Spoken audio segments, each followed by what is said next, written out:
Hi guys, Replayer here, and this is not the end. If you have an extra 2 minutes, let me show you one thing more. I want to run some short performance tests that will dispel any possible doubts you may have about the best optimization on the market. Make no mistake, that's not just a marketing slogan. It's 100% true. So let's dive in. Here is our example footage. And here's where we want that transition to happen. Let's give it a try with lens zoom. 6 seconds. Awesome. Now pixelation zoom. 9 seconds. Now it's time for glitch. Only 3 seconds. Flat. Okay, here it's a little longer.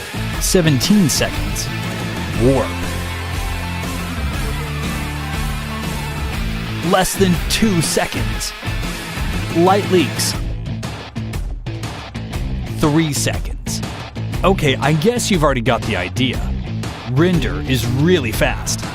Obviously, you will get different results when you render on different hardware, or if you try a 4K video instead of Full HD.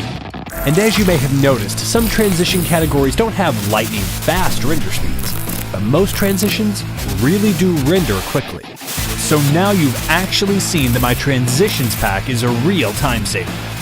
No old school placeholder shots, just an awesome drag and drop method. And most importantly, you'll get excellent transition quality that's equal to After Effects, and the best performance optimization among other transition packs. Also, please don't forget about the 14 pre-made screen resolutions included in the project. Plus, you can resize the project to any resolution you want, so you will never lose when buying my pack, that's for sure. And last but not least, you'll get unlimited free updates when you buy my project. My pack started with only 100 plus transitions, and at the current time, it's more than 700. Now, that's the end. Bye-bye.